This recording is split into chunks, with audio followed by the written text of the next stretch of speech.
I'm 20758-058.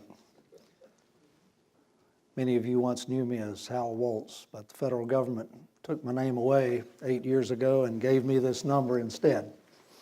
And for the rest of my life, in their eyes, I will be 20758-058. I spent 87 months away from my family, though the agents admitted I'd committed no crime. I missed 2 of my children's high school graduations. I missed 2 of their college graduations. I missed hugs and kisses and birthdays and Thanksgivings and Christmases. I missed smelling their hair at night before I put them to bed. I missed my mother's funeral. You see, we have a problem. It's a big problem. The land of the free has only 5% of the world's population, yet we have 25% of its prisoners. The cost, if the numbers alone about the disparity between population and prisoners doesn't frighten you, the number should. That's $80 billion a year that we are spending according to the Attorney General. The National Guardian Weekly of England reported last week that it's probably closer to $167,000 per inmate in many states. So we're spending more money than the budget of lots of countries keeping people in jail, many of whom do not belong. And I know that for a fact because I worked on almost 400 cases while I was incarcerated. 1 in 31 American adults are now in the system. They call it the correction system. I don't know why. There is no correction attempted or achieved. And either we are the most evil people on earth, as Senator Webb said in 2009, or we are doing something very wrong. How can we be here? So how many crimes can be punished by the federal government under our Constitution? Just 2, piracy and counterfeiting. So how many laws does the federal government now punish with prison? Any guess? 14,000 human behaviors have now been outlawed by the federal government. I had to figure up this number because no one I could find at the Department of Justice had any idea just how broad they had spread out. Started with the criminal code and counted 6,000 laws there, but only 4,000 of those were criminal statutes. 2,000 of those were our protections, which they no longer live by. The rest of the 10,000 are civil statutes, yet they use criminal penalty of punishment in prison, and that is wrong. So we've gone from 14,000 now, and the United States federal government is violating the law by doing this because our Constitution protected us from this by saying the powers not delegated to the United States in the Constitution are reserved for the states or we the people. The United States, because of this, has fallen from number 1 in freedom in 1941 when our own Freedom House Index was established to rate totalitarian and fascist nations. We're now 43rd. Now you can tie that together with the 14,000 number because you can't take away 14,000 things that we can do as a people and still call yourself free at some point. At what point do they take away things you can do to the point that you are no longer free? And that's what we need to decide as a people, and we need to restrict Congress from what they're doing because it is not lawful. As Cicero wrote 2,000 years ago, the more laws, the less justice. And that is as true today as it was then. But you can also say the more laws, the less freedom. And that, I fear, is where we're headed. And this is the scary part. 98.6% conviction rate. And as the International Center for Justice said, this would not be possible if due process of law were being followed by U.S. courts.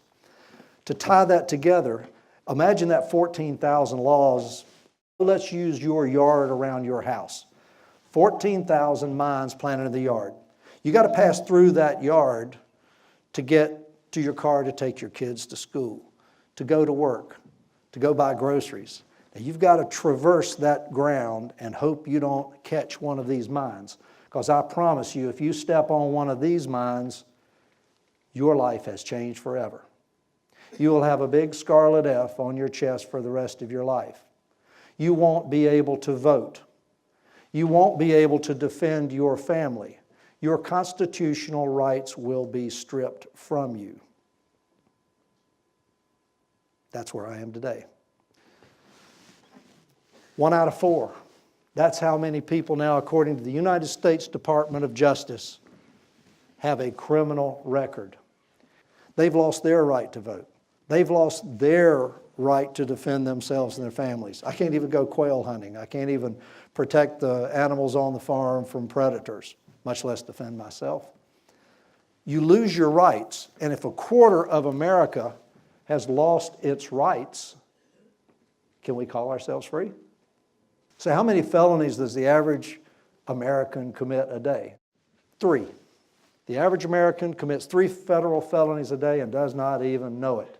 With these 14,000 laws, they are so bizarre today, you cannot traverse your yard through the day without stepping on a mine. It's just a matter of whom and when they target. If they decide they're going to target you, you're queen for today, and you're going to prison. 98.6% chance you're going to prison because due process of law is simply not followed, as the International Center for Justice said. So what is this due process of law? We've all heard it all our lives. It means that they can't come grab you at your home without a warrant and take you away. But they do it every day. They did it to me. It means that they can't take your records and your belongings without due process of law and a judge saying so. They do it every day. They did it to me. Took everything I had before I was charged. They can't hold you in jail and not let you go on bail to prepare for your case. The law says they must try you in 70 days. And if they haven't been able to try you in 70 days, they got to let you go in 90. Never saw either one of those happen. Certainly didn't to me. They held me on the murderer's pod to try to break me down for a year in solitary until my wife almost died. But that's the way it works. That's due process of law, and it is no longer followed in America. And that's where we need to make change. And that's why it's so dangerous to have so many laws that you can violate them and not even know it. So let's move on and see what some of those are. They just passed a new law in Congress that unlocking your own cell phone sends you to prison for 5 years and a $500,000 fine. Do it again and it's 10 years and $1 million fine. Sharing milk with your neighbor. Well, I'm glad Margie Reese and Mother aren't still handing out eggs around town. They'd be in big trouble. An Amish family up in Pennsylvania was arrested the other day because they were sharing their cow's milk. They had extra, so they were giving it to their neighbors. They were grabbed by the feds for that. It's federal crime. Weather, which is predictive in nature, I think it's going to rain tomorrow. If I write that down and it's sunny, it's a federal crime to destroy my prediction. Collecting rainwater. That's their water, not yours, just because it came off your roof, if they say so, in many areas of the country now. Not having enough toilets. Think I'm joking? I was in prison with a man from Roanoke whose business didn't have enough toilets. Sent him to prison because he refused to plead guilty. Selling natural cancer cure, muscadine grape seeds. The FDA is after the guy selling those right now, even though Wake Forest University has proven that is more efficacious than any pharmacological cure on the market. Untangling a whale from a net, had to throw that in because a guy in Massachusetts was arrested the other day for trying to help Willie, or whatever his name is, get free from a fishing net. They said that's not his place to do it. So we've gone too far and we got to start unwinding it. So how can we get there? Because this is what they're doing if you do get caught with one of those silly crimes. Let's start up here with stealing $1 and change. Life in prison. 1997, William Anderson, hungry, saw $1 worth of change lying in an unlocked car, grabbed it, took it, and got caught with the camera. Well, he had 2 daytime burglaries when he was a kid in 1985. That's 3 strikes. He's out. He went to prison for life, still there, for stealing $1 and change.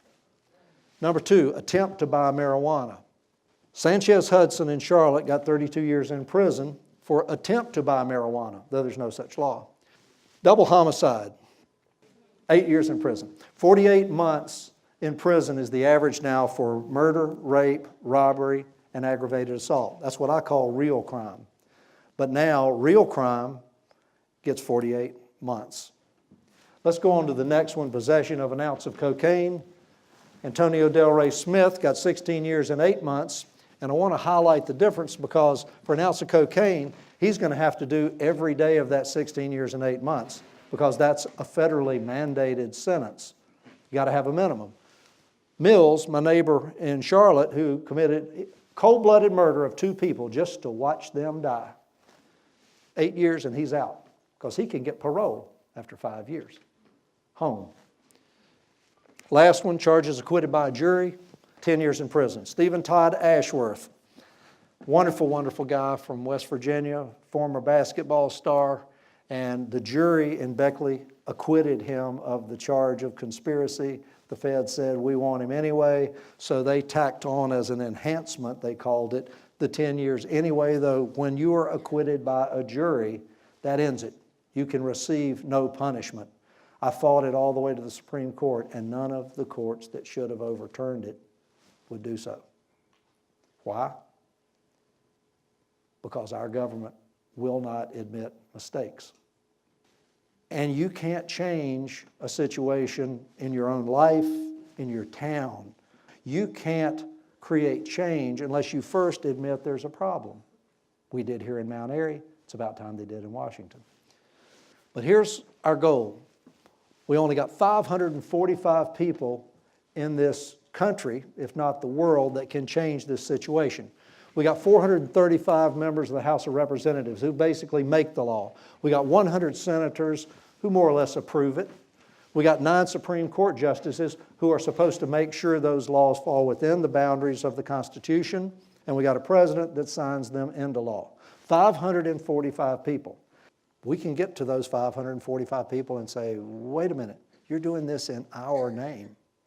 It's against the law. You have gone from being lawmakers to lawbreakers.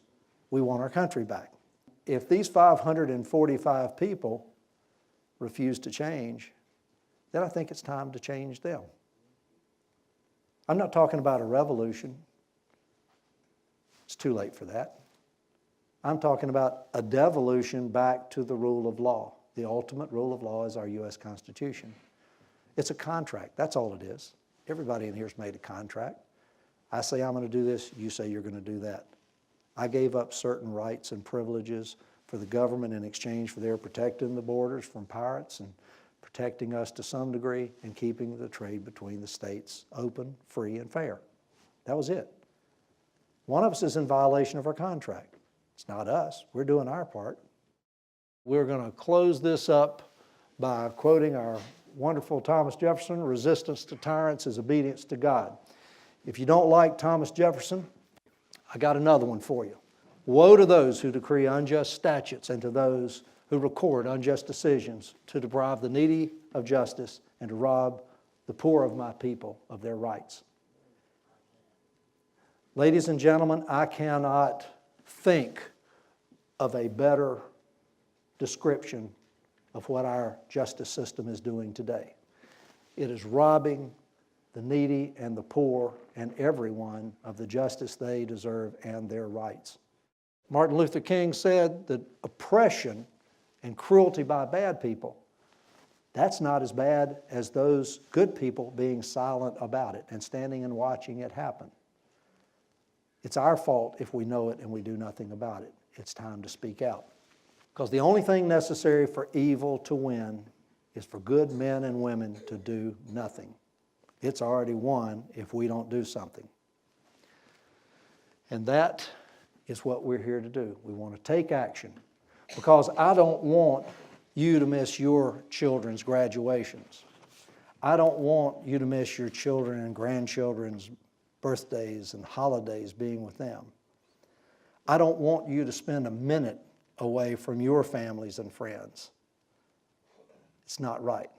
And I want you to hear your mother's words rather than have to read them. I'm asking you to take action because I don't want you to become a number. Thank you.